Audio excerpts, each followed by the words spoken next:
Hi, good afternoon. This is Radio Deus, live from Venice, in this very special location, very close to the San Mark Square. I'm here today for this very special edition of Radio Deus today with Celia Suntola. Hi, Celia. Good afternoon.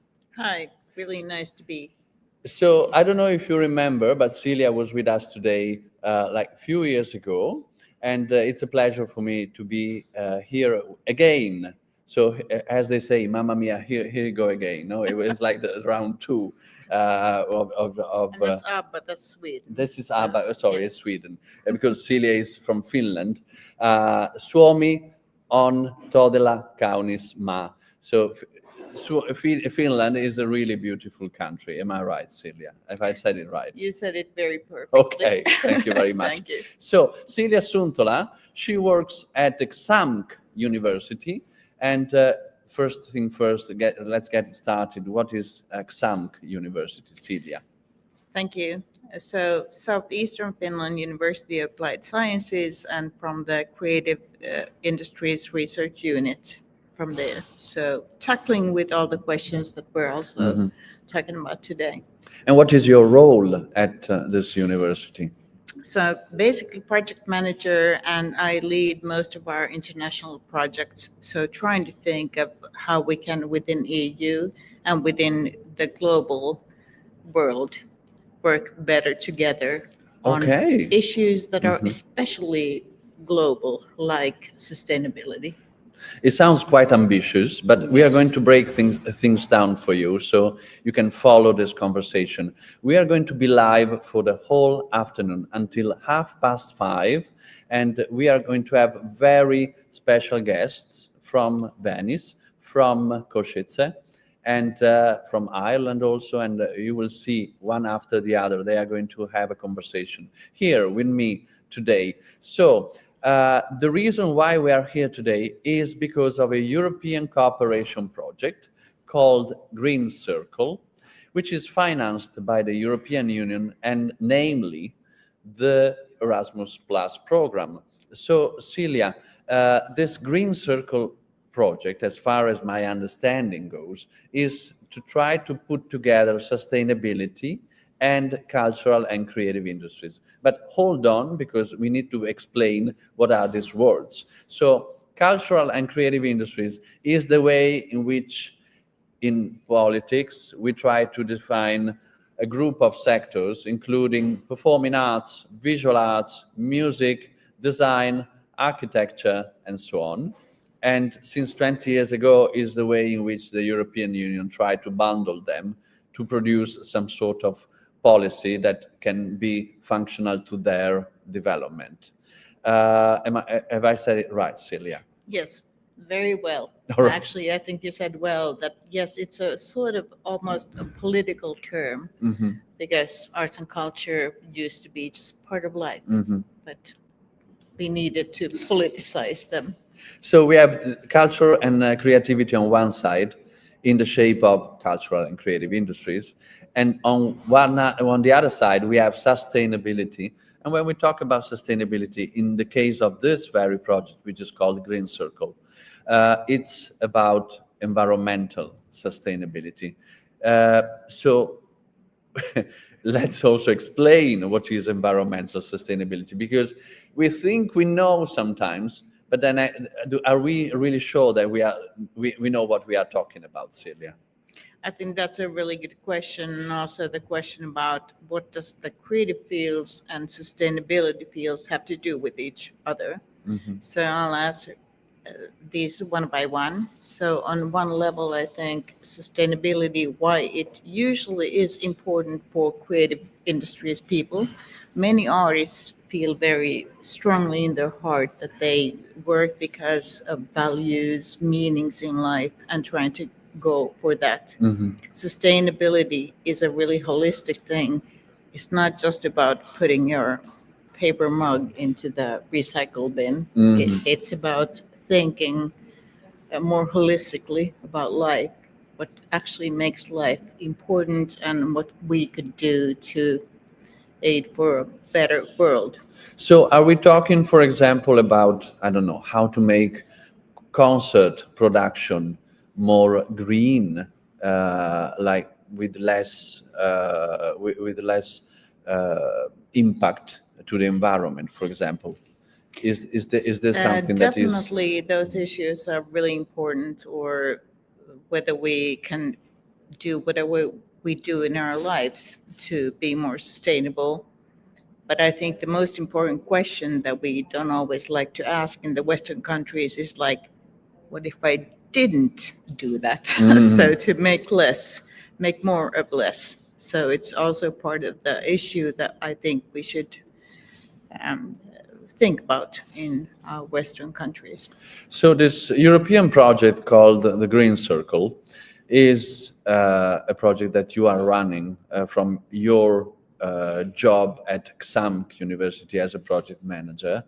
But XAMK is not the only organization that you participate into this project, because I'm reading the list because there are a lot of partners, a lot of organizations working together in this cooperation to make culture and creativity more sustainable. And we are talking about Julie's bicycle, and we are going to hear it from Megan Best later in a few minutes. And we are going to also to talk about Creative Industries Košice in Slovakia, and Infodef, Arteria, Academa, and the Creative Fed, and also the Baltic Film Creative Tech Cluster and the University of Venice, Ca' Foscari, together with ICU. And of course, the leading applicant, the leading partner, who is made everything possible to put all these organizations together, which is Matera Hub. And as you see, few of these cities have been European Capital of Culture in the years past. So Celia, this Green Circle project has a specificity. Well, it has several. We are going to through all of them. But in what you are very keen to talk about is the Green Circle Academy. So first thing first, what is an academy in this kind of environment? Thanks. So the Green Circle Academy, because we think of sustainability in a very horizontal way. So it's just one place on the internet, again, very boring maybe, but it's a nice place. It is. That anybody can go and in small bits learn about what sustainability in their everyday work could be. And I think the great importance of this project has been that we are 13 partners from 9 different countries, and everybody has contributed by whatever lesson that they wanted to put in. So if you actually want to really learn, just get a glimpse by bit about what sustainability in your life could be, then I think it's the right place to go to. And the Academy addresses the questions of sustainability through cultural and creative industries. So what do cultural creative industries and sustainability have to do with each other, Celia Suntola? Yes. So like I said before, I think the first question that I many times run into is that many artists are really keen on they have values, and that's what they live by. They don't go by the money first, which is fine if you make money, but Of course. But anyway, so we divided the Green Academy into 3 parts. Number 1 is just learn about sustainability principles. What does it actually mean? More engineering stuff, maybe. Okay. The second one is how to actually run a business that is sustainable and how to make that into something.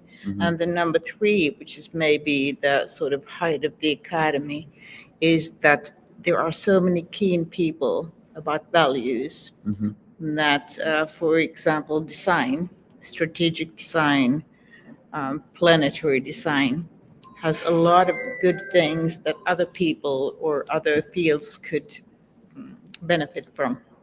And who can be part of the academy? Anybody. With, Anybody. Okay, so if you have an internet connection, yes. if you have an internet connection, you can sign up Yes. to the academy. And yes, So the academy is this kind of full set of experiences that you described. Why creatives for sustainability? again, I think it's because of the thing that creatives are good at also making things visible. I will take an example from Finland. Oh yeah, please. So Oulu happens to be the culture capital of Europe. Wait, this year. Oulu is the name of the city Yes. on the Bothnia Gulf Yes, in the Baltic exactly. Sea. Okay, so it's quite up north. It's yes, Yeah. and their slogan is cultural climate change. So Oh. it's about changing the mindset All in right. people. So I think that actually sums it up pretty well. Okay, and can you tell us a little bit more about this experience, about this cultural climate change? In which way creative people made it to work with the sustainability? If I would have to think of one example, I would think of like painters or photographers that just take pictures of nature Oh. and just like make visible how beautiful our surroundings in nature are and how important it is to actually preserve those. And I think those are the basic values that coming from Finland, yes, we love our woods and our saunas. Oh yeah, of course. So it's being simple and thinking, do I really need more or do I need more meaningful? Yes, and the academy is built on the idea of micro courses, flexibility, open and shared peer learning. So it means that actually, do you have teachers or people teach and learn among themselves? That's a good question. So for now, it's basically it doesn't have ready teachers there that you cannot sign up to, you know, to the internet and go to the academy. But we very especially would like to invite and sort of engage teachers, trainers, consultants that like to talk about these issues and ask them how could we together build stuff that you can use in your daily work. But do you think that sustainability has some sort of special meaning for the sector of cultural and creative industries, or do you think that sustainability for all other sectors at some point is important? Why is it? I mean, is it more important for cultural and creative industries, or it's always the same level of intensity? I love that question. Tiny bit hard one, but I'll say that of course it's as important to everyone, but I think the creative sector is always sort of trying to paint what the future could look like. I love my Ministry of Education, the Ministry of that saying that creative industries are like trailblazers. Oh yeah. That they create the future, not go backwards. Absolutely. There is some philosopher, I think one was Miguel Benassayag, an Argentinian philosopher. He was saying that arts are 20 years ahead of science, which you can actually kind of see it, because in the end of the 19th century in Vienna, in Austria, there was this group of people, and it's a small, funny, short story. So it was one guy called Klimt drinking with another guy called Freud, and they were part of this secession movement in Vienna at the end of the 19th century. And there was a big part of, the development of optics and microscopes, and they were discovering the cell and so on. And Klimt was inspired by this kind of experience. And in The Birth of Danae, which is one of the most famous painting by Klimt, you can actually see mother cells that are navigating around the body of the girl.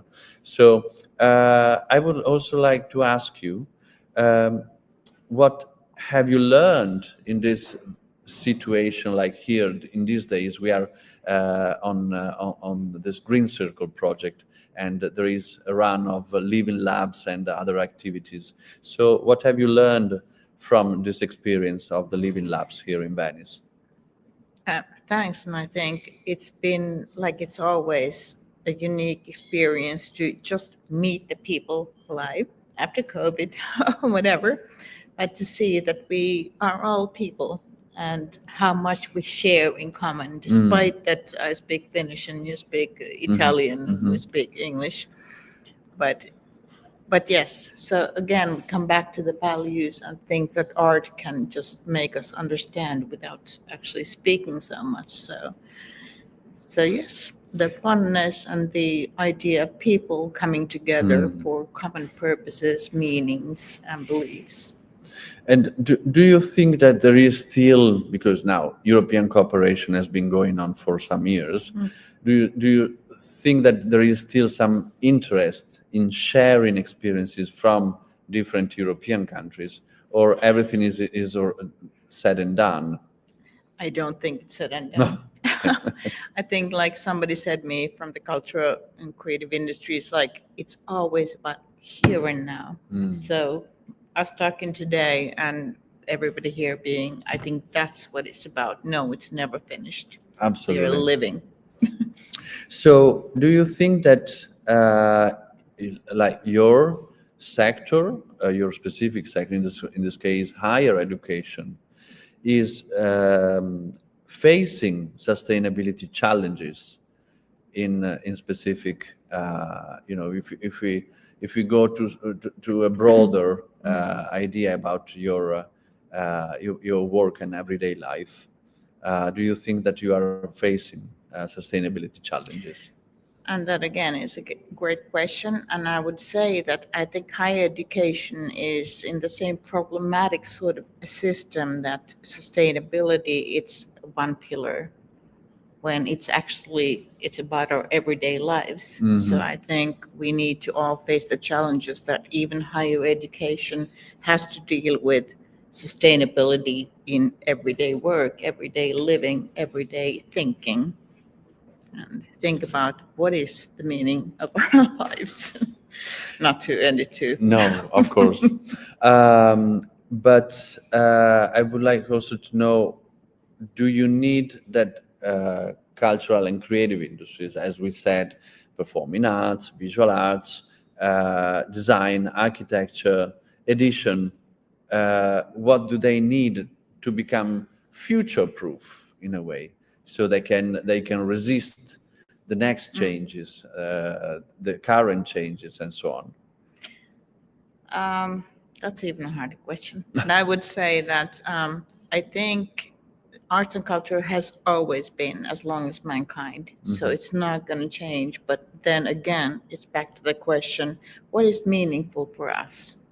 And how can we support in whatever models our economy does to make sure that the ones who are actually doing the arts or culture are also sustainably here with us today and tomorrow? Yes, absolutely. So, of course, for our listeners and viewers, you can visit the webpage GreenCCIrcle.eu, and you can sign up to the activities that are foreseen in the next future.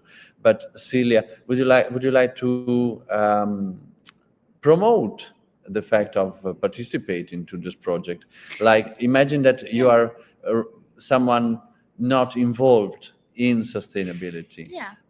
Do you think that you can participate to these activities?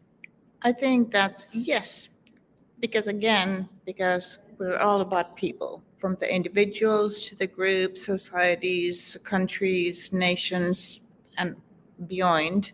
So I think just finding like-minded people that, oh, I actually like this and this music, whatever you like or don't like. But I think that there's something about sustainability and the green values and think about the future of the world that many people think about, and they might not find the people to talk to. So I think, yeah, I would love to just hear anybody and join our platform and contribute, be like, hey, that was bad, we can make it better. We're here. Absolutely. So now, what still remains to do in Venice? What do you have to do today? What's the plan? Except finishing our conversation. Okay, except finishing the conversation, like few minutes, and then we are going to have a music break. No, but actually one thing that we are launching the GreenCCIrcle platform again, so we will have at least half of our partners will be presenting as something we thought would be a nice snack, which means morning coffee. Oh, So we will have these morning conversations and launch of GreenCCIrcle Academy. So a few lessons sort of brought in there. So make sure to sign up. absolutely. So you can still sign up to these activities of the GreenCCIrcle project, the GreenCCIrcle.eu. And I'm going to thank very warmly Celia Suntola, project manager of the XAMC, University for Cultural and Creative Industries. Kiitos paljon. Thank you very much, Celia Suntola. Kiitos. So we are going to be back right after the music break here on Radio Deus, live from Venice for the GreenCCIrcle project. Thank you very much. And the line to our technical staff in Matera.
I've been all around the globe trying to protect your soul.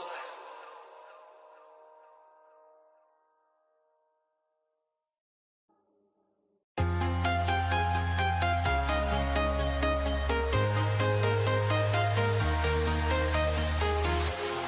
walking alone, the streets are empty. The only thing I can see is my own silhouette. I'm getting stronger, step by step. The clock is ticking, but there's no time for me. I've been flying from town to town, from London to Taiwan. I've been all around the globe trying to protect your soul. We are heroes tonight. We will fly above the sky. We are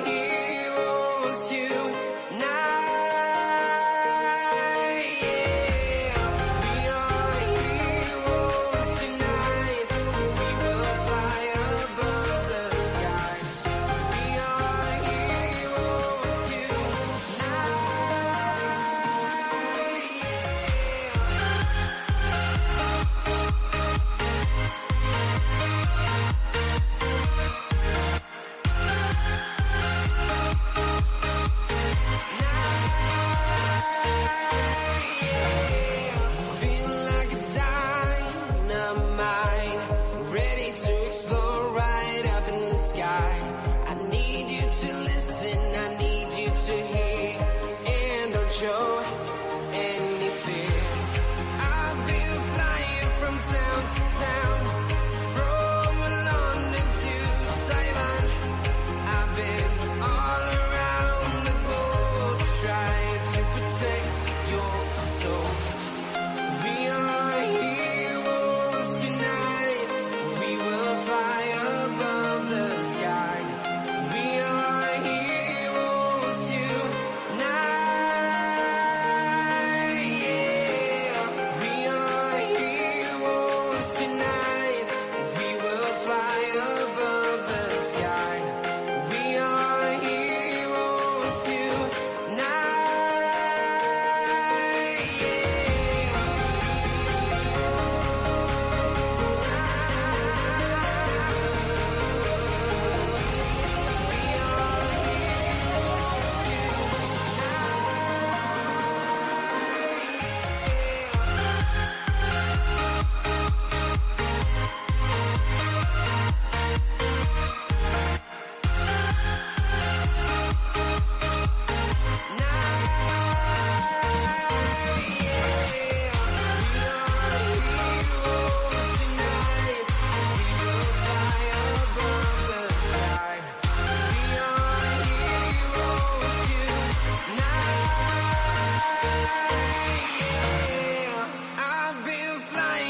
Town to town, from London to Taiwan.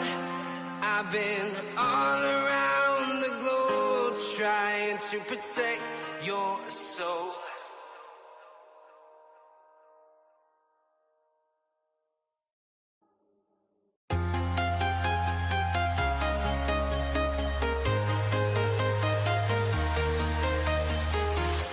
I'm walking alone, the streets are empty. The only thing I can see is my own silhouette. I'm getting stronger, step by step. The clock is ticking, but there's no time for regrets. I've been flying from town to town, from London to Taiwan. I've been all around the globe trying to protect your soul. We are heroes tonight. We will fly above the sky. We are heroes tonight. Yeah.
from town to town, from London to Taiwan. I've been all around the globe trying to protect your soul.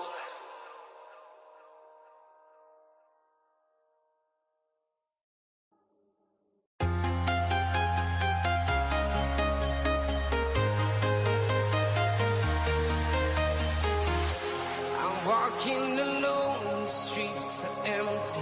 The only thing I can see is my own silhouette. I'm getting stronger, step by step. The clock is ticking, but there's no time for regrets.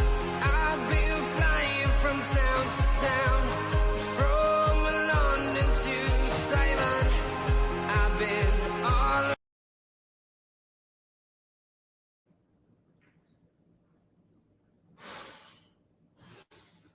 And welcome back to Radio Deus this afternoon here, live from Venice, for this very special occasion, which is this project, this European project financed by the European Union called the GreenCCIrcle. And I'm here today, I have the pleasure to host our Megan Best. Hi, Megan. Hey, how's it going? So, and I need to read this because I want to do it right and proper. Megan Best is the CEO, Native Events Director, Julie's Bicycle Europe, Socio-Environmental Researcher, Cultural Practitioner, International Speaker, Radio Host, and Author. So, I don't think her day has 24 hours like mine. Hi, Megan. Hi. So, Megan Best, what made you involved in this GreenCCIrcle cooperation project? Yeah, so Julie's Bicycle Europe, where I'm a director, got involved in the GreenCCIrcle project 2 years ago now. And we are creating the hub, which is the online toolkit for the cultural and creative industries that sits alongside it to help the cultural and creative industries, it's such a mouthful, to access the tools and guides and resources, case studies and reports to help them transition wherever they are, the organization that they're with, towards more sustainable and circular. All right. So, Megan, let's suppose, because I need to keep things very plain and simple, Okay. because, of course, when you are initiated to this kind of environment and this kind of wording, everything is clear and fantastic. Sure. But when you are a random listener or viewer, Yep. you may have some question to get started and to get deeper in the conversation. So, let's suppose that we are at Christmas lunch. Okay. And like your cousin Betty is going to ask you, so I never really understood what you do for living. So can you explain it to me, please? I get that question a lot from Right. my family. They don't understand what I do. To put it quite simply, we are in a time of environmental crisis in the globe, and lots of people do know this. We are facing climate change and ecological destruction, biodiversity loss. And in order to respond to that, the cultural and creative industries have a huge role to play, because we inspire people, we empower people, we engage people in a creative way to what they can do about the crisis. And we give people agency by doing that. So cultural and creative industries, film, TV, storytelling, the arts, festivals, theatre, all of these spaces for experimentation can be places where we can have the conversations around climate change, biodiversity loss, and environmental considerations. So that's the work that we do. When we talk about cultural and creative industries, what are we actually talking about? Because I understand that inside these words, we have films, we have arts performances, we have design, we have architecture. Am I right? Yeah, it's really broad. It's performance, it's dance, it's festivals, it's film, as you said, it's theatre, it's literature, it's all of those different creative and cultural institutions, organizations, businesses, individual artists. It's very, very broad. Someone told me just yesterday that in Ireland, the second biggest industry is the cultural and creative industries. First in Ireland is agriculture, and second in Ireland in terms of employment and income is culture and creativity. So it's huge. First is agriculture? In Ireland, yeah. I thought the first one was Apple. Very good. So listen, if I am a painter, Mhm. am I aware of being part of cultural and creative industries? Some are and some are not. Mhm. You know, not everybody who works in these industries sees themselves as part of these industries. Mhm. I mean, my background is in festival production. I was an operations manager for a festival, Okay. for more than 10 years. And I never thought of myself as a cultural practitioner then. It's only in recent years, as Europe has started to really coin this term, that the cultural and creative industries is becoming more clear for people. We were talking earlier with Celia Suntola Mhm. from XAMK University in the south of Finland. And she was saying that in some way, arts and culture helps help shape people's dream, Yep. as used to be, like, for example, also the case of cinema. Yeah. In the 50s and the 60s with the Marshall Plan. That was a fun story. After the Second World War, the Marshall Plan, which was the relief aid system of the US for the European countries, some of them, was meant to develop the industry and the free market to then absorb a part of the US production of goods and services after the Second World War.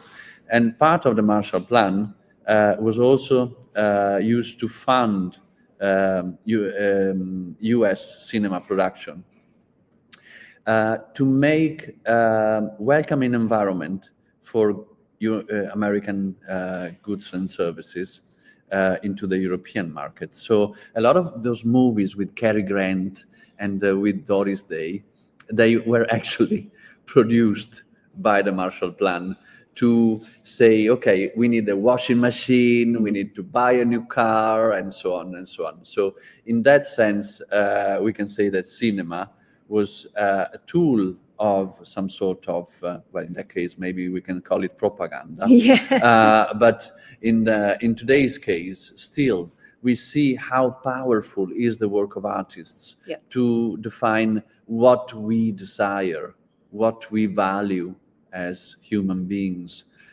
If it is to having something, to be or to own something, or if it is to be someone or to be with someone, for example. So if we put this in the way in which this project, GreenCCIrcle, is built, so to put together cultural and creative industries on one side and sustainability on the other, how can we make people desire, through arts and culture, to become greener in a way? Love this question. And that's really why we do what we do at Julie's Bicycle Europe and my business at home in Ireland, Native Events. And again, I'm going to go back to the festivals example because that's what I know the most, that's what my background is. So festivals, for a start, reach really millions of people actually every year with really large attendance numbers. And at festivals, we have an opportunity to innovate and experiment and make a transition to more sustainable or circular practices. So with the festival, you can go there for 3 days and you can have an experience that's really wasteful, or you can have an experience where you trial new things. You might try just eating vegan or vegetarian for a weekend. Oh, yeah. You might try having reusables for the weekend. You might see solar panels powering different stages and all of these different experiments that you can have. And actually physically experiencing it gives you more of an opportunity to try it at home or to bring the conversation to the Christmas dinner, to chat to your Aunt Betty, about how something cool that you saw and something that is being done differently. So having that opportunity to experiment and to do things and think about things in a creative way is really something that the creative industries can do long before any other industries can, really. We are born of transformative thinkers. That's what our industries really have. So it gives us the opportunity to test out new things. You made me think about a friend of mine in France, and he went to a festival called the Brutal Assault. Oh, yeah. In Czech Republic. And during 1 week, he had only vegan food. Yeah.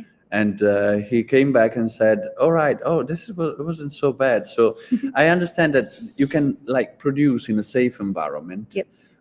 some sort of suspension from your daily routine and break it, but without losing your references forever. Yep.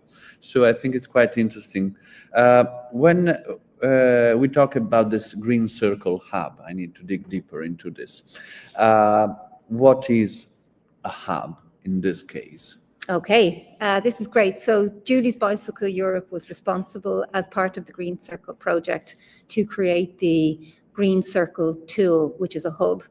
And it is an online facility for anybody working in the cultural and creative industries to find the right tool or guide or resource or report or case study that's relevant to whatever art form that they work in, and also relevant for whatever country they're in, so that they can start to see how they can make transitions to different types of practices, different materials they might use, different frameworks they might employ. The hub itself has 122 different types of, we're calling them materials or resources on it.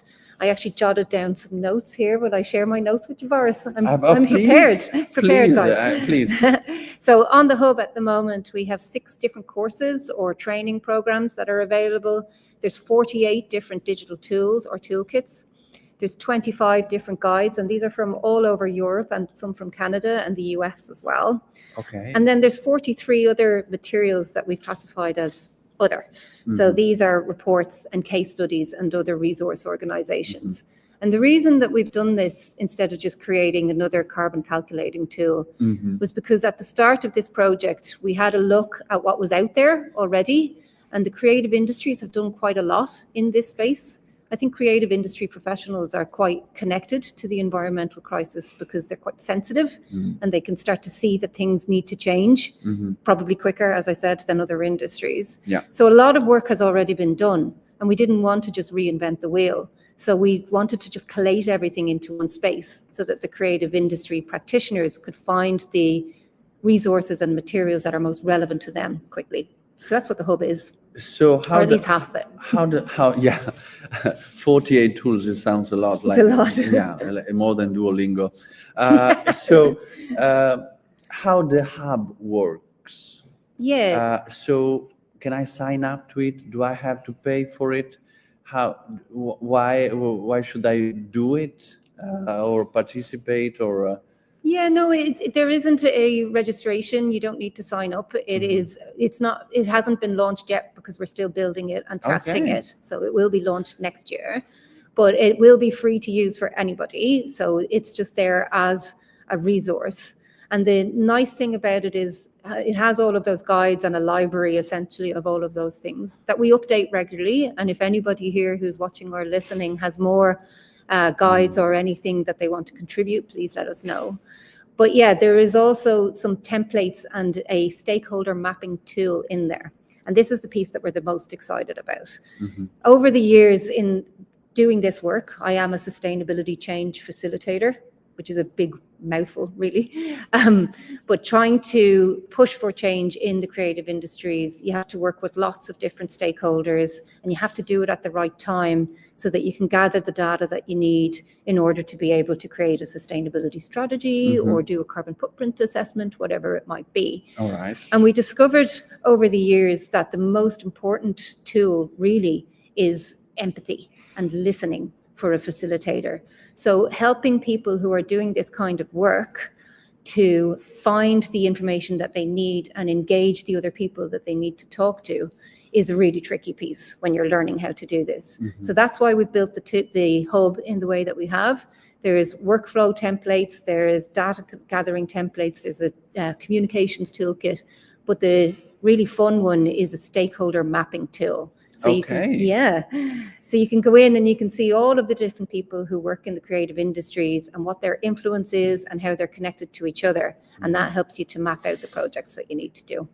And how does the hub respond to the nuances and unique needs that exist in cultural and creative industries in Europe? Yeah, exactly. This is why it's so difficult. This is why there is no one type of carbon calculator or one specific tool. And that's why it has so many of these different reports and guides that are country specific, context specific, art form specific, because everything in the culture and creative industries, because it's so broad, is really unique and really different.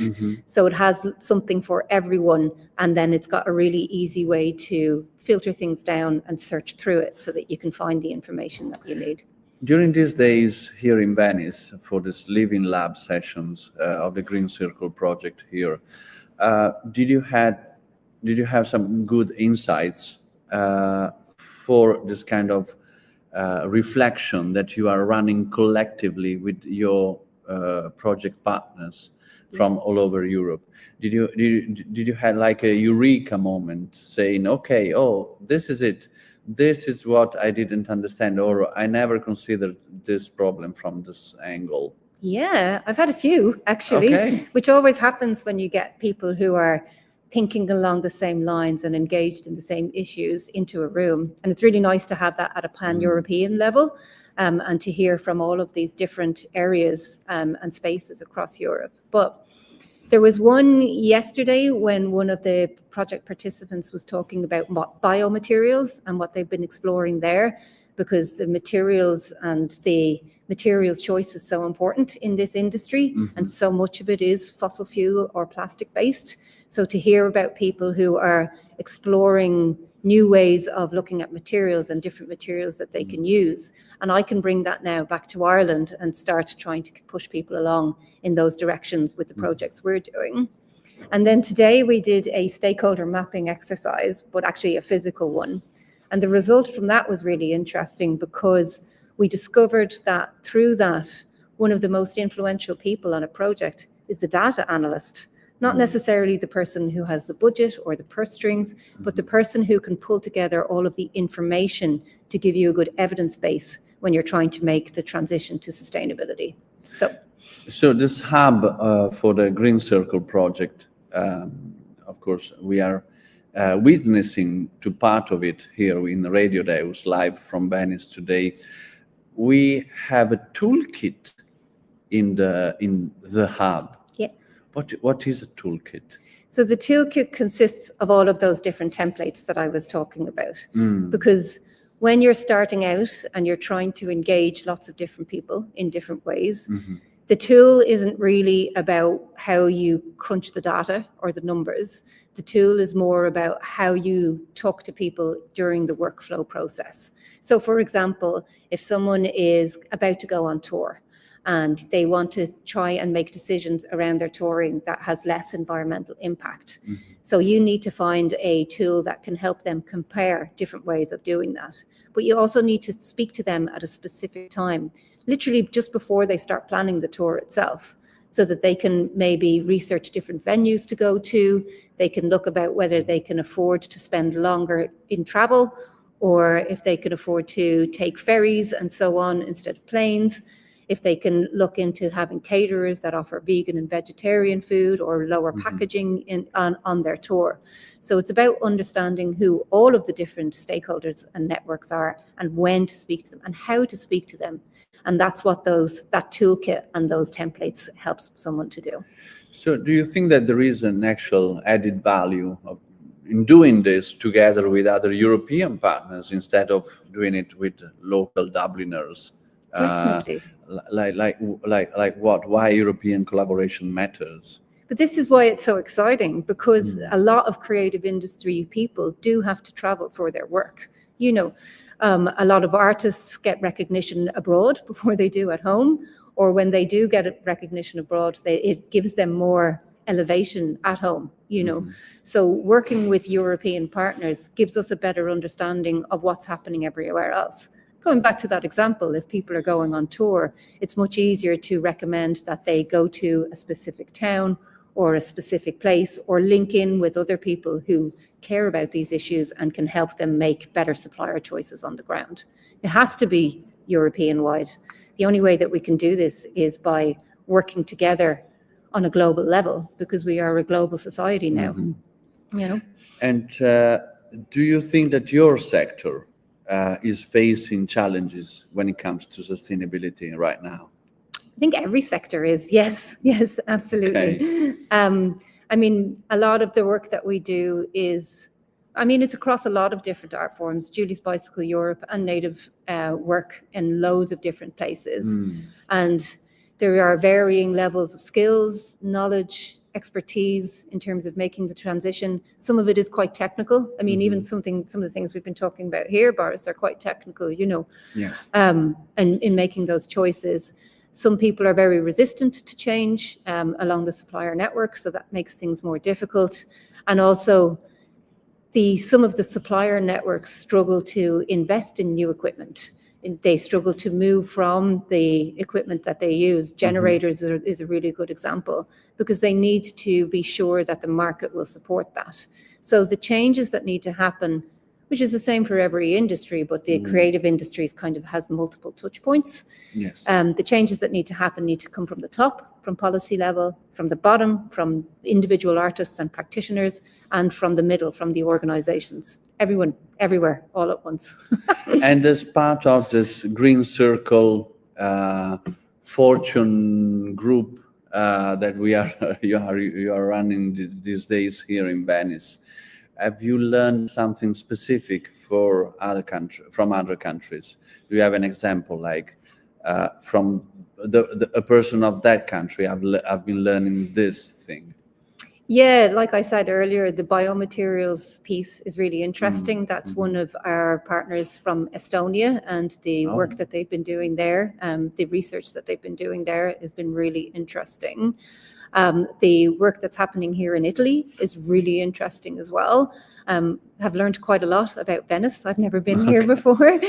And interesting about how environmental sustainability and social sustainability need to tie in with each other, and also just how important the creative industries are in terms of engagement and storytelling and the narrative around and feeding into other industries such as tourism, which is really tricky for the Venetians here, and doing that balancing act. So there's lots of really interesting conversations happening with this GreenCCIrcle team, Fortune 500 team that are here. Wow, this is quite a lot. Sounds like a lot.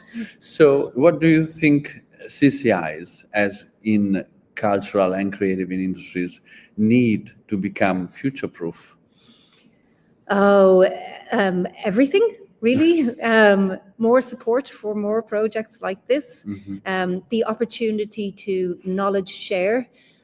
Yesterday, we were all presenting our living labs to each other. So the living lab is something that's happening in every country, where we're testing the academy and the tool and the process with lots of other creative industry professionals. No doubt you're asking one of the other interviews about this later on. But a common thread that has been coming up is about connection and having the opportunity to knowledge share, to have peer-to-peer conversations, because a lot of the times the challenges that one art form is experiencing has already been overcome in another, or in another jurisdiction or country. A lot of the successes can be replicated, and it's literally just about having the opportunity to share that and to learn from each other. All right, sure. And is there anything that you really need to say at this point? We are going towards the end of this conversation today. Megan Best, CEO of Native Events and Director of Julie's Bicycle Europe for the project GreenCCIrcle. Is there a message that you want to send out in the sea, like a message in the bottle, to the listeners and viewers of Radio Deus today? Yeah, I think reach out to any creative practitioners that you know and let them know about GreenCCIrcle, because it's there for everyone who works in this space, and there's lots of work and really interesting people who have been feeding into it. So it's going to be a really nice platform and an opportunity for people to learn. And the message in the bottle is possibly to our colleagues in the European Union and in the Commission, more of these kind of projects, please, and more thinking along the legacy. So what happens next? How will we ensure longevity with this? Because we want to make sure that we build all of this but then also if we create community like this, that we can continue putting energy into carrying that community forward and growing it and scaling it. So, and with this, I'm going to thank Megan Best, Director of Julie's Bicycle Europe, and I'm going to thank our technical staff in Matera, and I'm going to thank also our staff here in Venice, Giulia Fornari, Lucas Belting, and the line is going to be back to Matera for a few minutes. Right after the music break, we are going to be here live from Venice for Radio Deus, together with Alexandra Matiova. See you in a few minutes after the music break. Thank you very much. thank you.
And it just goes on. Time to make the crowd go up.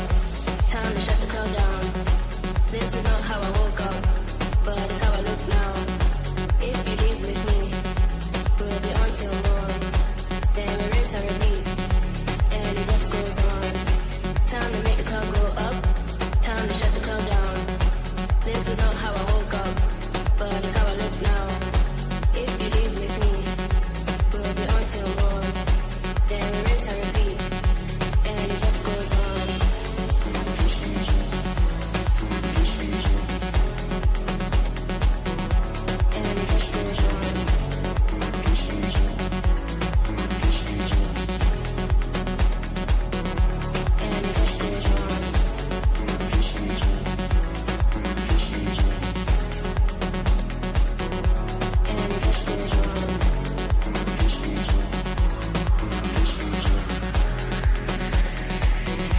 And it just goes on.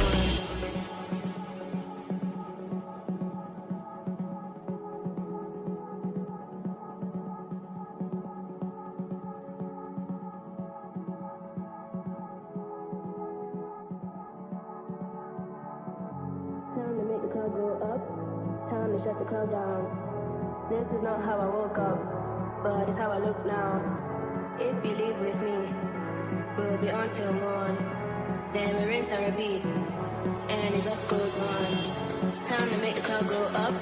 Time to shut the crowd down. This is not how I woke up, but it's how I look now. If you leave with me, we'll be on till morn. Then we rinse and repeat, and it just goes on. And it just goes on. And it just goes on. And it just goes on. And it just goes on.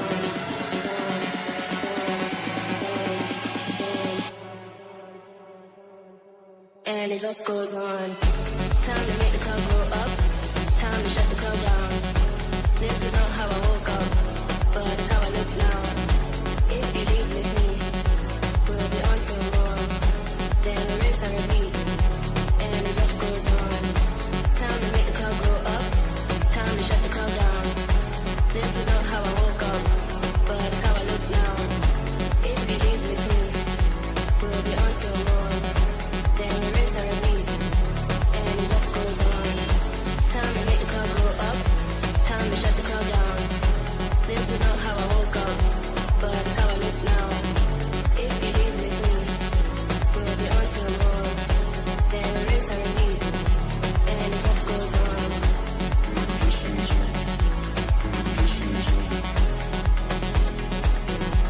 And it just goes on. And it just goes on. And it just goes on.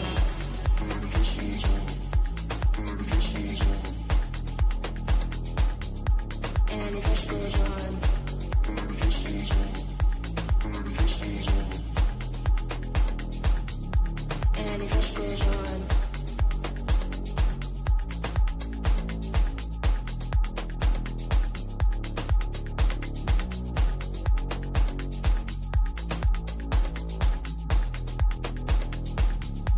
And it just goes on.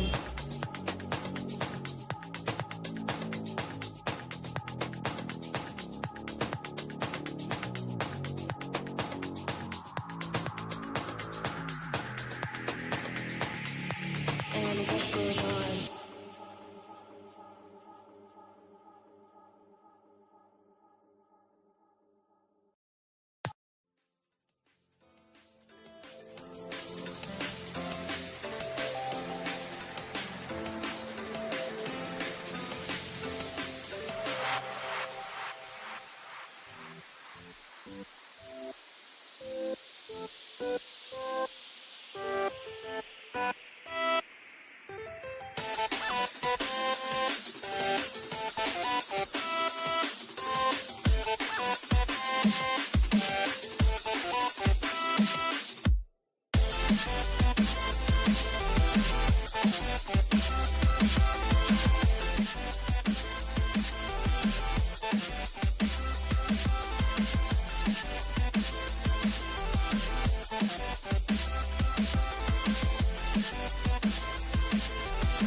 Welcome to Radio Deus, live from Venice for this very special afternoon.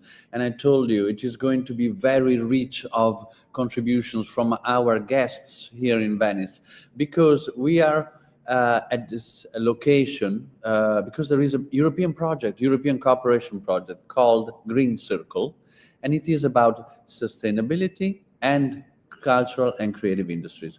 We said that cultural and creative industries is actually a fancy name to talk about arts and culture when it comes to policymakers and people that should decide what we do and how much money we put in it.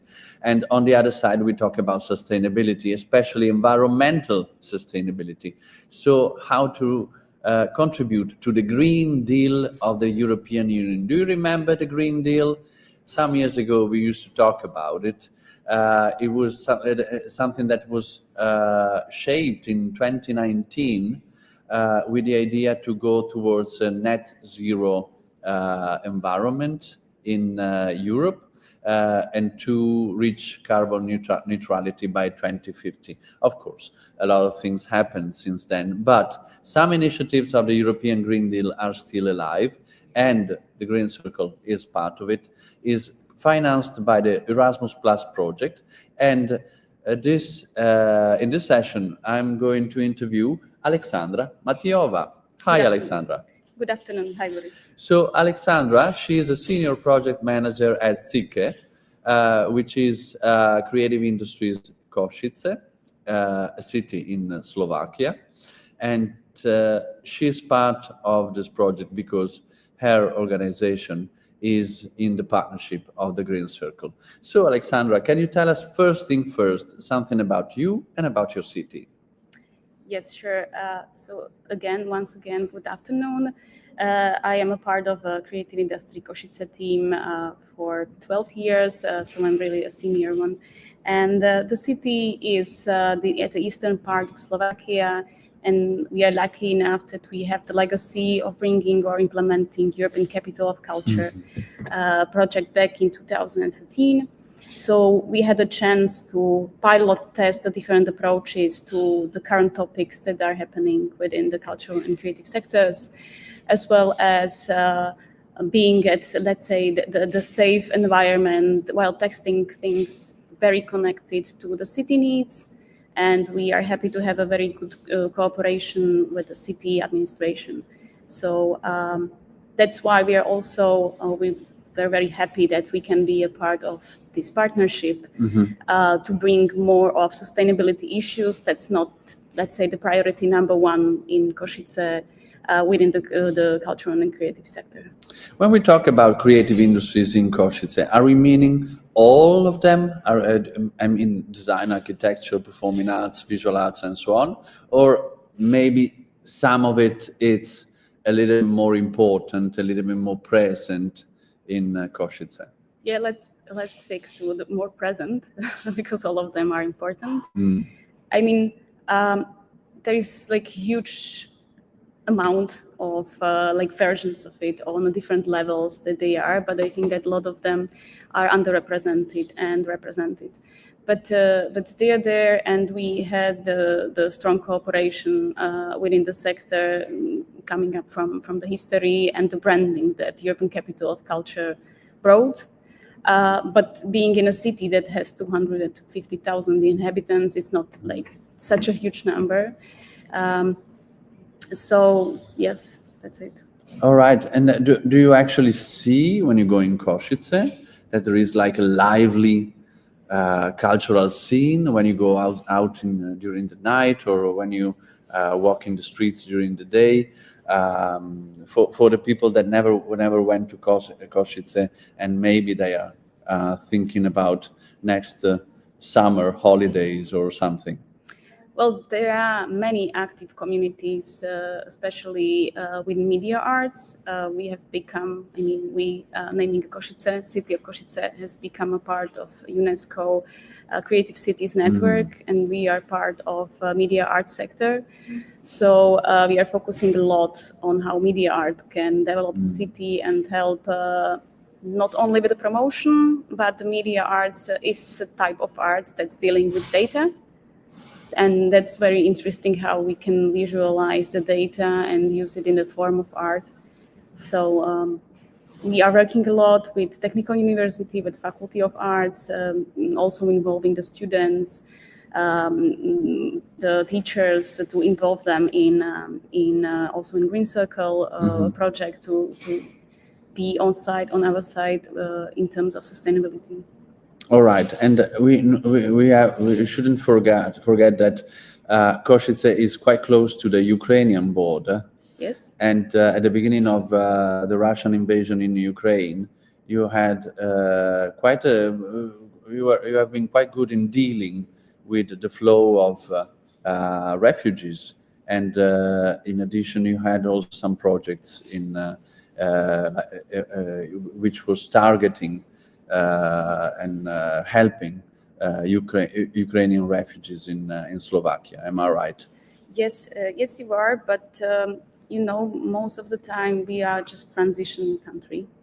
So of course we are there to help and to support, and we did a lot of education and the conferences. And also, as I mentioned, within Faculty of Arts or the Technical University, they are working a lot with students, but these days they are very well adapted, I would say. They speak the language, so sometimes you don't even know that the participants is originally from Ukraine. But in terms of sustainability, we did a few projects, and the last one that we did was connected with pilot testing the Rio Center, for example. And this Rio Center was like a contemporary thing, and we were doing some collections for the Ukrainian people in needs directly, focus on their needs. So that we didn't like get in touch with individuals, but we used to be working with the organizations that are supporting those. I would like to mention that some of the people from Ukraine, they're very young people. They are underage. They are not even adults. So, yeah, so they're coming. So we're trying to find the support for them because they are eligible to start the university when they're 17. Absolutely. So let's dig deeper into the GreenCCIrcle project now that we have been painting the context of Košice and the work environment of Alexandra Matiova that I have the pleasure here to host here today. So Alexandra, in the GreenCCIrcle project, this cooperation project about creative industries and sustainability, there is this role of sustainability facilitator. I would like to know a little bit better what is a sustainability facilitator and what a sustainability facilitator is supposed to do. Please. Yeah, let me set the context. Yes. It's the base of what we have started to do within the project. So firstly, we had to find out what are the skills that are missing within cultural and creative industries, what are the future skills and competencies they will need. So of course, we have started with a deep research, how we can make this sector more green and more sustainable in order to facilitate the transition, not only like within the sector, but also outside, I mean, to the other sectors. Right. So we did the research, of course, together with our amazing partners. And the result of it was the sustainability facilitator as a role. And it was the base for building the academy around. So it's like a theory that we then put into the practice within the other outcomes. So just to answer your question precisely, who is the sustainable facilitator is the representative of culture and creative industries who is educated well, who knows the content of, let's say, green substance, who has enough, let's say, business skills in order to follow the sustainable business plans. Okay. To have enough facilitation skills so he can lead the change within, let's say, himself or herself and within the organization, as well as to help and to provide the content for the others, for the other sectors, and also to be able to think strategically, not just in short term, that like if I just do decision, how it like had an impact. All right. So these are the skills, in a way, that Yeah, a yeah. facilitator needs to have. But is this kind of role, this kind of person, somebody that you should hire in your own company? Should you have a sustainability facilitator in the same way that maybe a few years back we had the happiness manager, for example? Well, maybe that was like a co-working startup nation fuss. Yeah, But yeah. the sustainability facilitator, is that like a real person that you should hire in your company? Well, there's like two directions or approaches, let's call it. All right. The sustainability facilitator profile is like we divide it into 4 EQF levels. So we have like a lower EQF level. It means European Qualification Framework. Okay. So it's like how difficult is the learning path, let's say. Mm-hmm. And we have like 4 stages, let's call it 4 stages, 4 to 7. And there are different competencies that you can get within like the practical stuff that's going after, I mean, the GreenCCIrcle Academy and the hub. But I mean, we also meant with the colleagues that let's make this program as accessible as possible. So in order to empower the individual where he sees himself, herself in the practice. So it can be like understood very broadly. And what's the role is to lead the change. I mean, we all know about the power how cultural and creative industries have in order to disseminate, to bring topics, to open the topics, as well as, I don't know, imagine the theater performer leading the living lab. It really can bring the change of behavior. So they have like strong powers in order what they want to achieve. So imagine that you are a sustainability facilitator. How would be like your working day as a sustainability facilitator? You go into your office and you say to people, okay, you should put it in a rubbish bin, or you should recycle the coffee that you used, or is it something deeper and broader than just this kind of let's call it environment police? Yes, I mean, these people should be aware of the policies. So they need to be educated well. They need to be aware how to use the metrics and what's even relevant within the sector or within this specific thing that they are measuring, let's say. They need to, or they should have the competence to set a strategy, not just for themselves, but also for the other businesses to like lead them to find the path in what's possible. So another thing is that they can either facilitate, they can do education for the staff, they can be hired to do the business planning or auditing. The other organization does not need to be in culture and creative industries, but as well as being able to set own goals for the own organization and to follow them. All right. So if you imagine the path of the GreenCCIrcle project, what are going to be the next steps for the role of the sustainability facilitator? Will you have some ready to work sustainability facilitators at the end of the project, like that I can call and hire, and that I can use as consultants or other supporting roles in my company? Well, I hope so. But I mean, within this project, there's the question of time. So we have the sustainability facilitator profile back in 2024. And now we did a lot of practice around it. And we are doing iterations, of course. So we are getting the feedback. So for the profile, it was like each nation did the feedback round, if it's relevant for the country, because we are on a different levels or in order to follow the sustainable rules within the Europe, of course. So there is the few iterations going to be, and I think that we will need to go back again for the profile and find out what's relevant.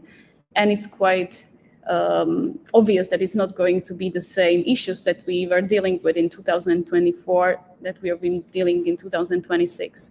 But it goes hand in hand with the academic content and the hub. So at one point we need to stop, of course, to get the feedback and whatever. But I mean, everyone who goes through for the modules of academy, either they decided to do the whole path, should get the competencies, and if they are also skilled enough to use the hub for the purposes, then it's super fine for the project. So if we go back to the GreenCCIrcle project in a more general way, do you think that today you have a better understanding about what sustainability means in cultural and creative industries? Yes. I mean, for me personally, for the whole TK team or everyone who is involved, but also it's such a good way to be in a project with the professionals, because we are not the content providers, obviously. So we get the chance to consult a lot of things, a lot of questions about sustainability, a lot of options that some other European countries has that Slovakia does not have, and vice versa, that where we are like a step behind. And do you have a specific example of something that maybe a law or an initiative or something that you heard in these days that you said, all right, this is interesting, we should do it? I mean, a lot of those, especially while talking about a collaboration and getting people together, because we need to consult with the policymakers that somehow like they don't prioritize that much. And they don't prioritize because they don't understand. And the only way how they can understand is to talk to people and to feel that these cultural and creative industries or individuals are professionals as well, and they have the knowledge that they can bring, and what's the power, I mean, the impact of the action, how broad is the impact in terms of behavior change. And do you think that, in a way, European collaboration matters for this kind of initiatives? I mean, couldn't you do just all this by yourself in Košice, with your peers, with your colleagues, or with local organization? Why go in European with all this? Because there's so much that we can learn from the others. And we are from different contexts. I mean, all the countries have different contexts. And like historically, we were not being in a free country. So we don't have such a huge history of cultural institutions. I mean, the private ones and independent ones, all of them were financed by the state. So there's a lot of things that can be learned. And we also, as well as we have so much to offer to the others, considering that we have always been focused on European cooperation, because the history of our organization is just like implementing European Capital of Culture. Do you ever happen to recognize, to acknowledge that you are facing a sustainability challenge in your work, like during some meeting or the preparation of an event or some sort of activity? Like, can you tell us in some moments you are doubtful, or maybe you had a question about, can we do it more in a more sustainable way, for example? Yes, of course. I mean, we can still name the catering issues. Yes. And everything that we go in touch with, we're meeting on a daily basis. But then we can also think about the venue providers, how they can do or provide services for the rentees in a more sustainable way. So not just to put responsibility to the ones who are ordering the service, but maybe also to the venue renters, so they can put into rules some more restrictions or advices, or you cannot get a service otherwise you will follow this. as well as we are dealing with not measuring enough, not keeping the metrics, let's say, or the recommendations from the city so they can collect, or the state, I mean, the unified ones, what can be collected. So it's great to be a part of a strategy. And what do you think cultural and creative industries need to become future-proof, to be ready for what is coming next? Knowledge. They need to be empowered. They need to be aware. They need to, because like a lot of them are doing things, but they just don't put the name tag on it. Okay. So then they cannot go and negotiate for like better conditions or more financing or whatever, because they don't name the issues, then don't use the right words maybe. All right. Is there anything that you would like to add as a final thought that is important for you to share to our listeners and viewers today here at Radio Deus, live from Venice for the GreenCCIrcle project? Just maybe if there is enough collaboration, then there is innovation, and the things can go more to the way that we want, more to leading to more sustainable life and to have a living planet.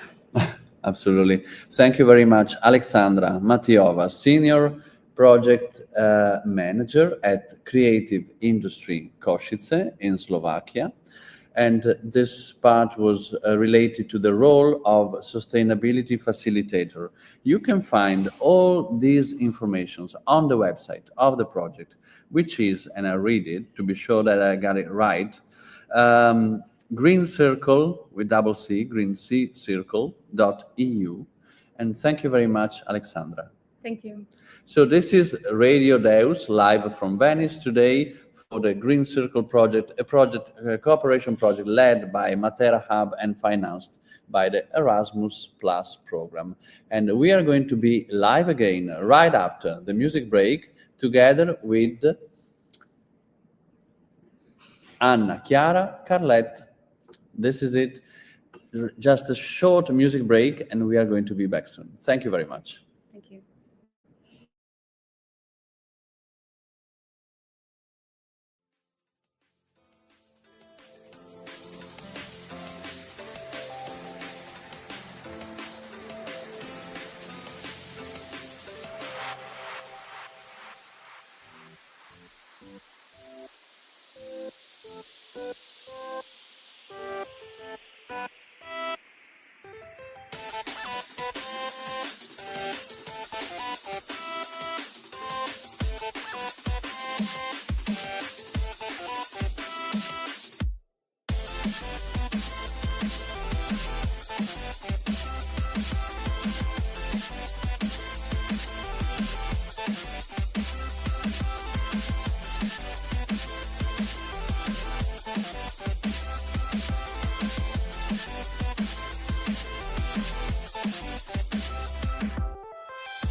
walking alone, the streets are empty.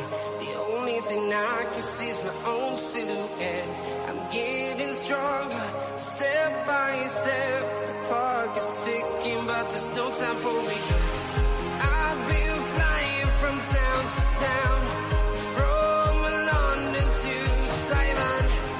I've been all around the globe, trying to protect your soul. We are heroes tonight. We will fly above the sky. We are heroes tonight. Yeah. We are heroes tonight. We will fly above the sky. We are heroes tonight.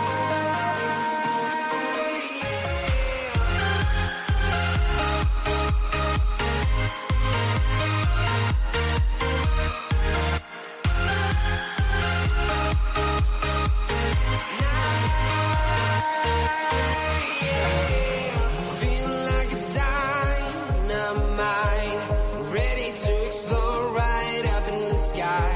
I need you to listen, I need you to hear, and don't show any fear. I've been flying from town to town, from London to Taiwan. I've been all around the globe, trying to protect your soul. We are heroes tonight. We will fly above the sky. We are heroes tonight. Yeah. We are heroes tonight. We will fly above the sky. We are heroes tonight.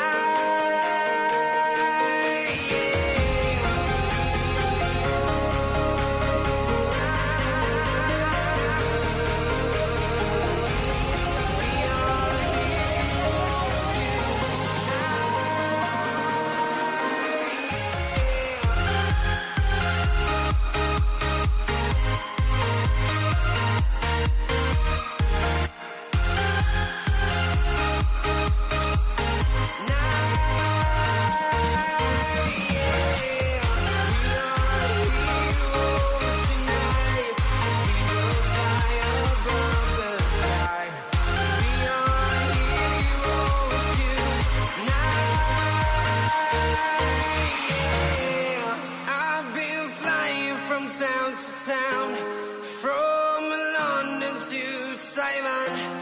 I've been all around the globe, trying to protect your soul.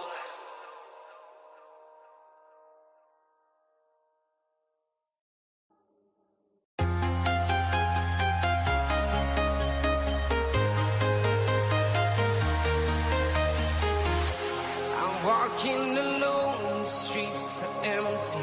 The only thing I can see is my own silhouette. I'm getting stronger, step by step. The clock is ticking, but there's no time for regrets. I've been flying from town to town, from London to Taiwan. I've been all around the globe, trying to protect your soul. We are heroes tonight. We will fly above the sky. We are heroes tonight. Yeah. We are heroes tonight.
Simon. I've been all around the globe trying to protect your soul.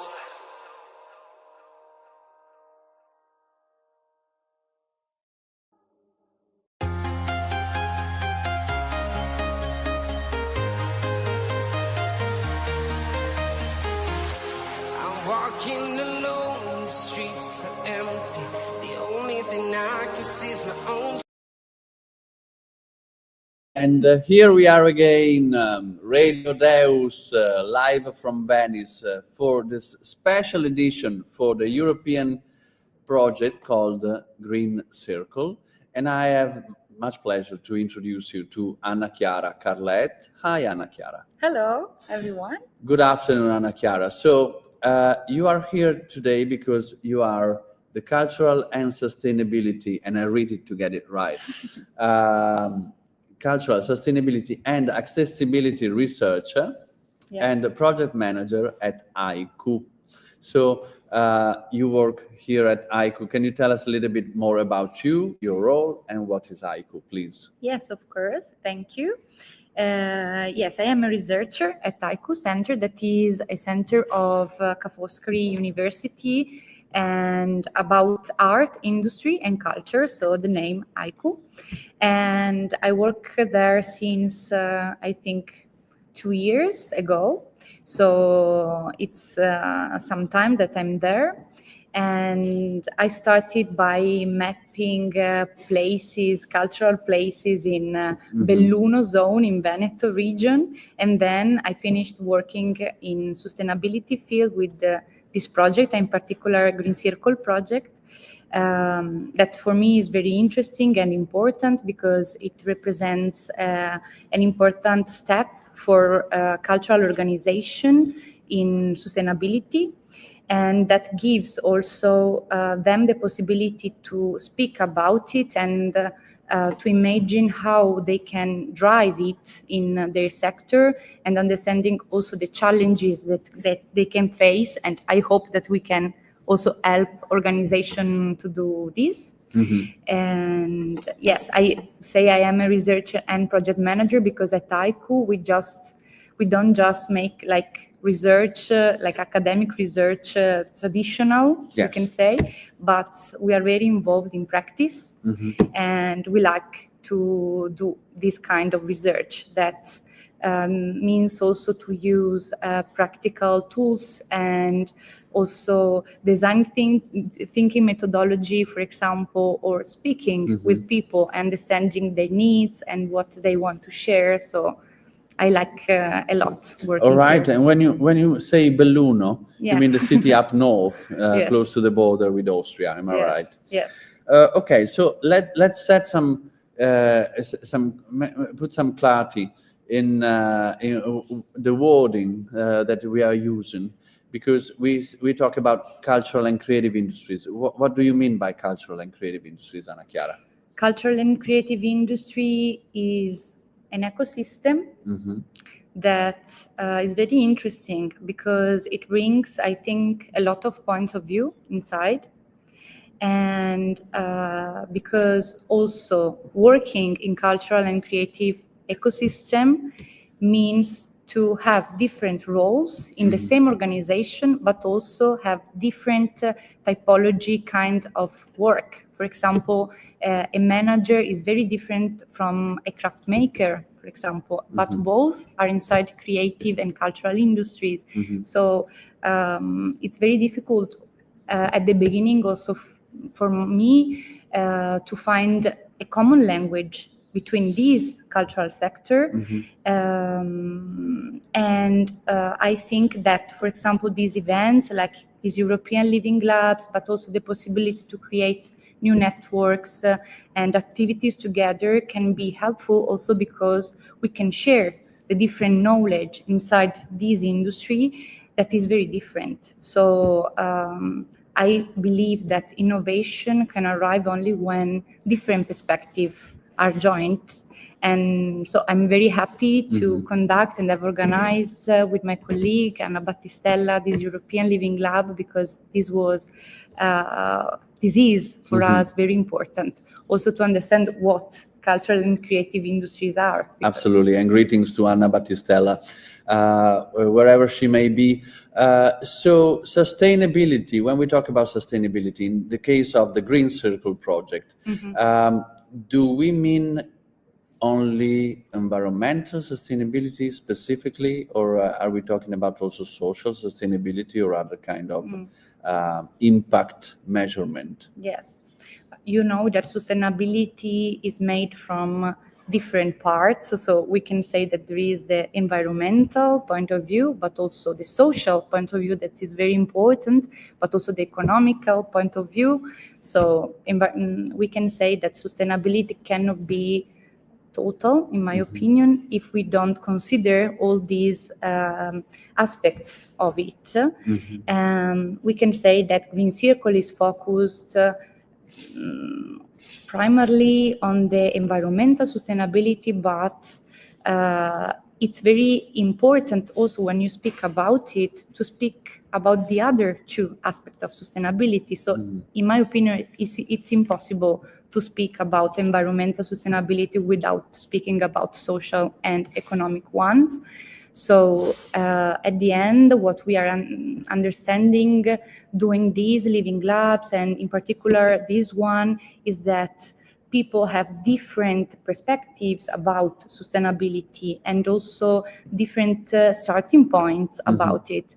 And yes, in my life also outside university, my work is on accessibility, and I think like this is very important on sustainability also to bring different points of view and also different resources, different understandings of it to find a common point of view.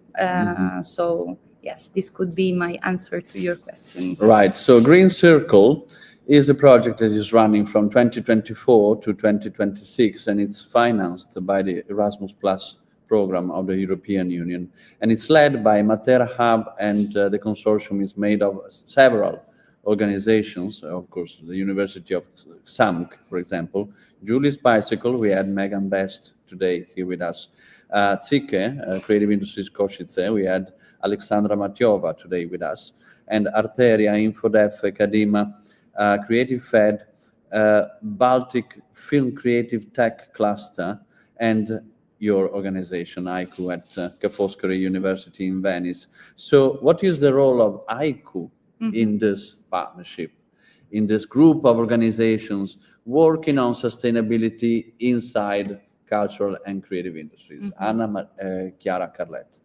Yes, we are the academy in this project. So we have implemented the methodology of the living labs for GreenCCIrcle project, and also we are trying to putting together all the results that our partners are gathering in their countries, in their local living labs that they have already conducted the first cycle during this month, and trying to understand what are the needs and the barriers they met, and trying to help them also to face it. But it's interesting, it was interesting for us to study living labs methodology and to realize the methodology for GreenCCIrcle project, also because living labs are, in my opinion, a very interesting methodology to approach.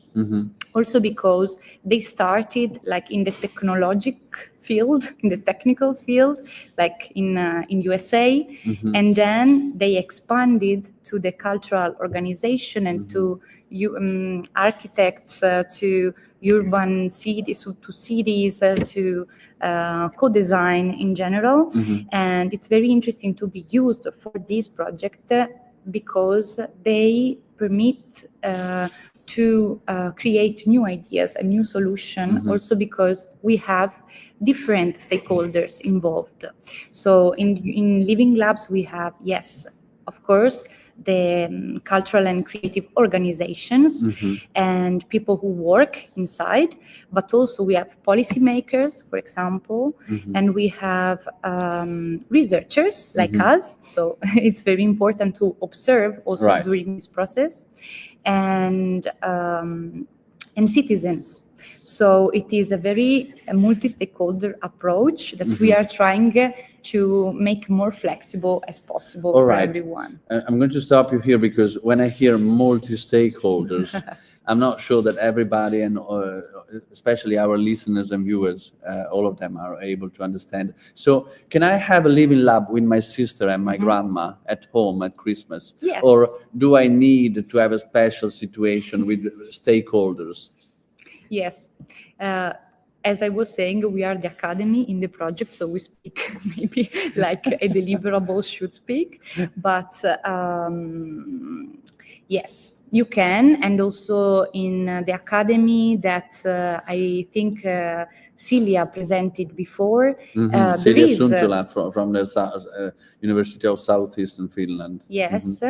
Also in our academy, there is this kind of exercise. So if you want, you can do a living lab at home with your sister and your mom. So do a living lab at home for Christmas with your family. Yes. Instead of having a boring lunch, do a living lab. Yes. All right. So how many living labs are you running in these days in this project here in Venice?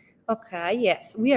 We can say that our approach is to have like 3 local living labs per partner. So every country, every nation is running 3 local living labs. And then this European moment is very important because it brings all the results that we have gathered till now, but also during these days we can understand what we want to do in the next 2 living labs that will be run from January till May of the next year.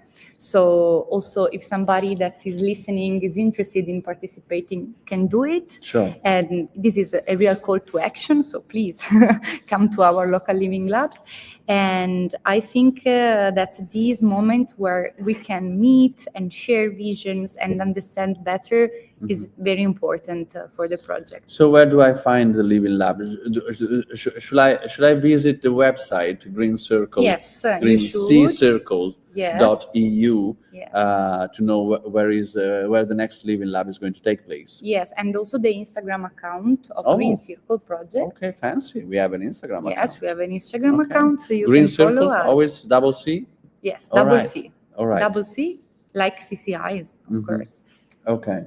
So how do you think the living lab methodology, this learning by doing in the local living lab contributed to validating and improving the GreenCCIrcle tools that you are putting together in this project? Yes, the tools that we have put together, you already know them because are the hub, so the GreenCCIrcle hub, correct, and the academy. And Megan Best and Celia Suntula talked about it. Yes, and they are very interesting instruments, very interesting tools because they can be used by every kind of user. If you are a beginner of sustainability or if you are a sustainability facilitator, you can use it. Okay, so you can be a living lab rookie. Yeah.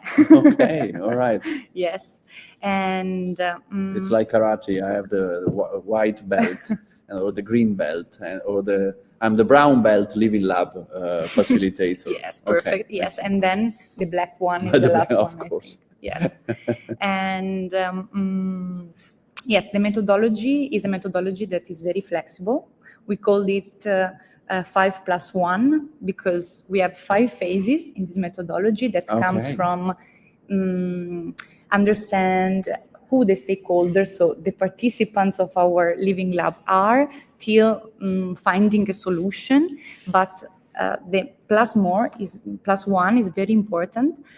Because it's this moment, is the European moment. So the European moment is not at the end, but is in the middle, because for us it was very important to understand in the middle the situation across Europe. Did you really had to put together all this fuss, all this European project? Couldn't you just do it by yourself here in Venice instead of calling all these people from around Europe? Why was it interesting to have this cooperation? I think that the first thing is that countries are developing sustainability aspects in different ways, and also what we can bring as best practice maybe from festivals in Italy can be useful for festivals in, I don't know, in Finland, or maybe what they do in craft in Finland could be useful for craft in Italy. So it's very interesting bringing together points of view, but in general in my life I think that so for me observing also this process is very important. Isn't possible to do this by inviting only Venetian people, because yes, we have different perspectives because everybody is different, but we come from the same context, and changing the context is important also to understand what can be innovation in this field, I think. So, okay, I see the innovation point, but I want to go back to the beginning of the spirit of this project, GreenCCIrcle. So, when we talk about sustainability, what do you think now, with all this knowledge that you are building up, what do you think that sustainability means in cultural and creative industries? I think that sustainability is cultural in general, because sustainability doesn't have to be, in my opinion, an add-on or an extra effort for the organization. But organization can help to shape new ways to see sustainability, and new ways to give people the possibility to imagine a world that is different. And the only, we can say, business that can do that is cultural business. Is who has the power to make you imagine the things in a different way. And you can do that only if you are able to think, in Italian we say, if you se guardi al di là del tuo naso. I don't know in English if there is the same expression. Okay, if you can see beyond the tip of your nose. Yes. Yeah, I think Mary Poppins used to talk about it. Yes, Mary Poppins used to talk about that. But I think that this is very interesting and important. And yes, so I would say that. So Anna Chiara Carlet, Cultural Sustainability and Accessibility Researcher and Project Manager at ICU, University Ca' Foscari in Venice, as part of the GreenCCIrcle project financed by the Erasmus Plus program of the European Union. When we think about these tools that you are putting together, when we think about the Academy of the GreenCCIrcle, when we think about the hub of the GreenCCIrcle, when we think about the sustainability facilitator, what do you think is the most interesting of all this bundle of activities and items? What do you think is going to stick and stay to your daily practice once the project will be over in 2026? I think that what remains is the process. So for me, it's very interesting how we are creating these, so how we are working, who we are connecting with, what are the best practices that are coming from these tools that have been created, and they were created together.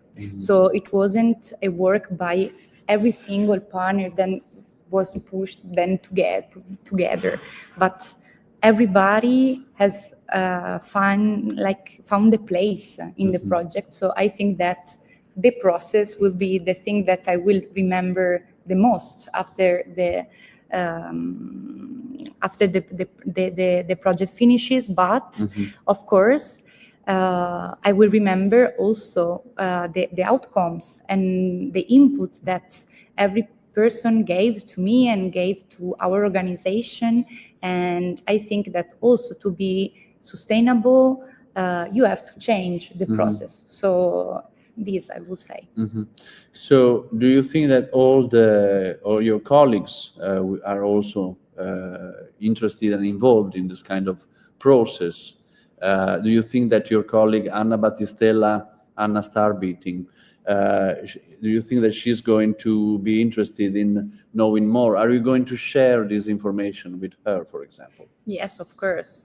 I will share this information with her, but we are speaking about it every day because we are like organizing this European Living Lab since some months. So then we are speaking about GreenCCIrcle every day, and the process is ongoing every day and every night too in our dreams. So of course I will do that. Do you think that because in ICO you have students working on cross-sectoral projects, so they come together and they try to solve challenges that are brought by companies, am I right? Yes, yes. So do you think that these students will be able to have some insights that you can try to help them to upscale their activities when it comes to finding solutions from this project, from the GreenCCIrcle project? Like, because I can understand that young people, they are kind of sensible to sustainability topics in a way, but at the same time, I can see also that sustainability topics are kind of fading away from the political scene at some levels because of any dynamic that can happen in a region or in a country. So do you think that the students of ICO will be able to take it and to keep it alive in the years to come? I hope so, first of all, because I think that the world has to change, because the sustainability aspect isn't not just something that we have to reach in 2030 because we have to do that. It's something that we need to do because the world is suffering. So I hope that this project can help them to gather insights and to improve also their skills in some way. So I think that they can join the academy and learn things by joining it, or they can give also their points of view in the hub by giving their feedback and some resources that they know, because I think that, yes, I hope this project can help them, but at the same time I hope that they can enter the project and help us to understand maybe things that we already don't know, because you know that maybe youngest generation now are more involved in the sustainability aspect than older generation.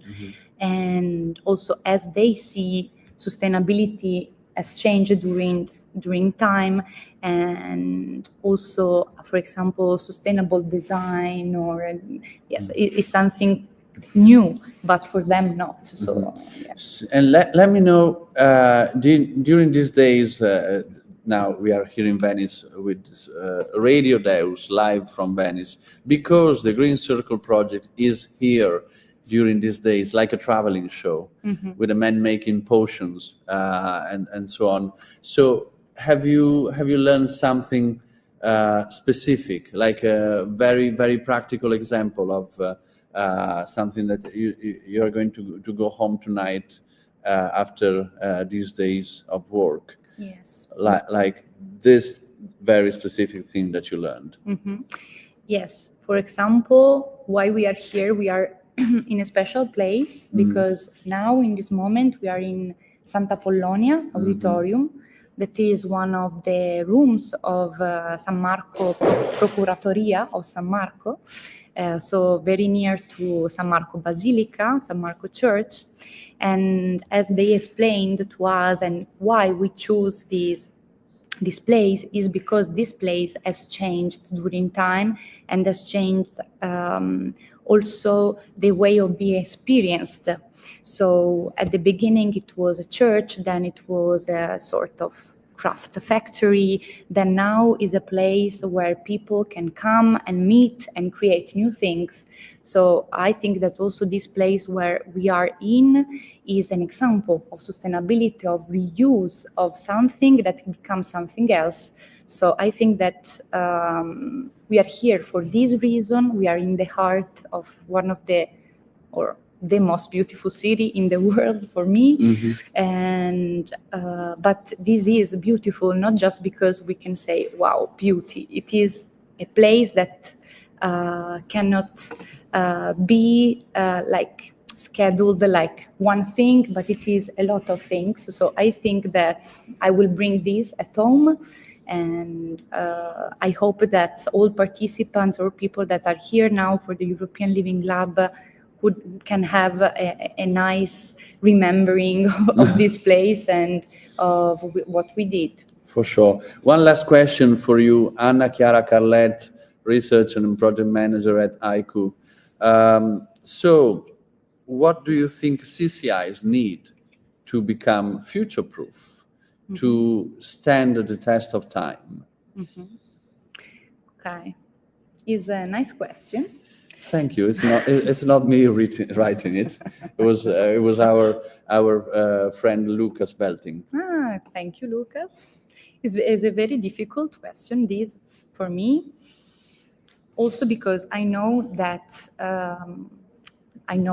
I think that, but a lot of them told to me, a lot of cultural organization don't like the fact that is asked a lot to them to do something about sustainability, but there are not incentives to do that. So there are a lot of projects about it, and at cultural organization are asked many things, but they complain that they have to add activities and they have to add things, they have to add an extra effort, but they don't have something to work for it. So I think that it's very important that this change is helped by policymakers, by networks created by them, and that is very important that we speak about these together and not in separate places, countries, ideas, but because we have to be strong on these, and we have to make of this, I think, a strong point of our work. So yes, I hope that I answered a bit to this. For sure, and I'm going to thank very warmly Anna Chiara Carlet, cultural sustainability and accessibility researcher and project manager at ICU, University Ca' Foscari in Venice. For all the information, you can visit the webpage GreenCCIrcle.eu. This is live from Venice, Radio Deus for you. We are going to be here again for a little bit more, just the last round of contribution and open mic from our audience. Thank you very much. Right after the music break. Thank you. Thank you.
And here we go again.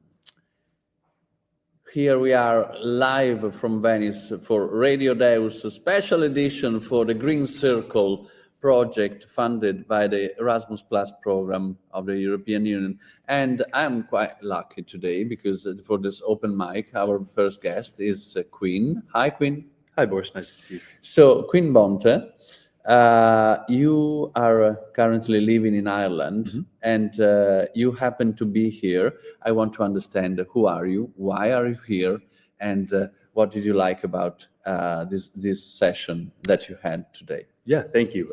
So I moved from the United States and around Washington, D.C.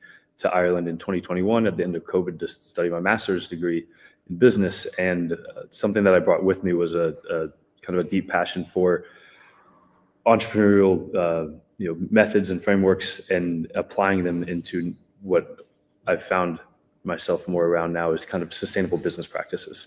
That was a major focus of our program there in Ireland, and now working kind of the events and hospitality sector, it is very much a cornerstone or a pillar that we try to operate within, simplified down to no waste inside of a restaurant or bar. All right. And one of the things that I really enjoyed about this week was the multidisciplinary aspect. And that's something that I worked in heavily in programs in Washington, D.C. as well, through some of the education programs that I worked on.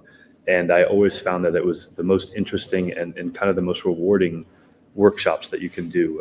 And if you kind of extrapolate that out into real world projects, you often find that they're the most successful and efficient and sustainable projects because you have people from very different backgrounds, not just geographically or world and life experience, but also professional backgrounds. And they can bring a very well-rounded approach to problem solving. And I just find that these types of multidisciplinary workshops are very lucky to be able to participate in them. So, and I think this is very interesting because you have now a broader dimension, and also as a US born person, now you get to live also this kind of pan-European, multicultural thing that maybe in the US is not so present.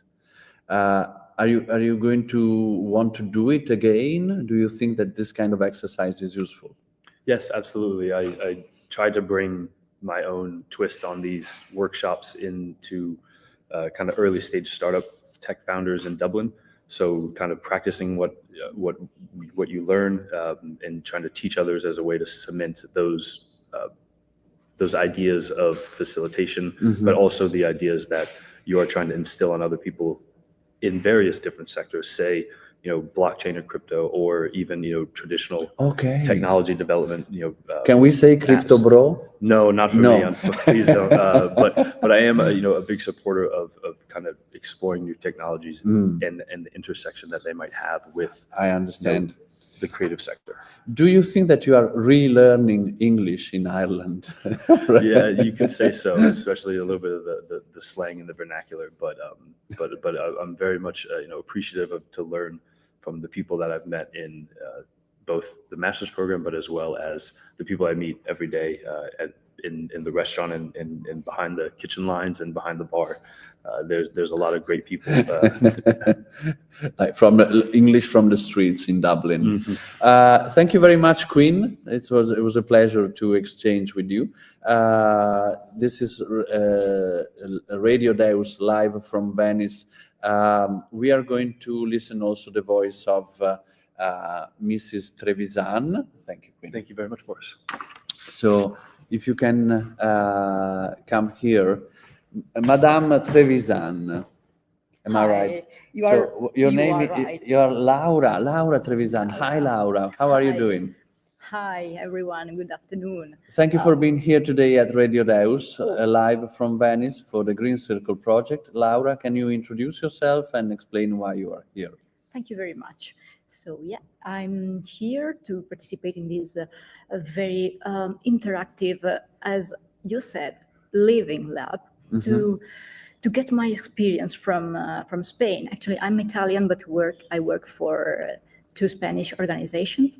One of them is La Bien Paga, which is a cultural and educational association based in Valladolid, which uses drama technique and theater with the community for social inclusion, integration, but also to teach Spanish language and to raise awareness about equality and ecology. All right. So what are your takeaways from these sessions here in Venice in these days? So I learned a lot of different point of view about both sustainability, ecology, how to think about a service or an event for as a sustainable side, which means not adding sustainability to an event, but thinking about how an event is sustainable. So the sustainability is the starting point, not something you add at the end. All right, very interesting. Thank you very much, Laura Trevisan. Thank you too. This is Radio Deus live from Venice, and we are going to keep going with this open mic. For next person is going to be Miro. Thank you. Thank you very much. Hi, Miro. Okay, Hello, how are you? so is Miro Sviridov. Sviridov. Miro Sviridov. Hi, Miro. So can you tell us a little bit more about you and what you are doing here, please? Hello, my name is Miro. I'm originally from Ukraine, but I'm currently living in Ireland, in Dublin. And I'm representing the company called Native Events and Judas Bicycle here at GreenCCIrcle.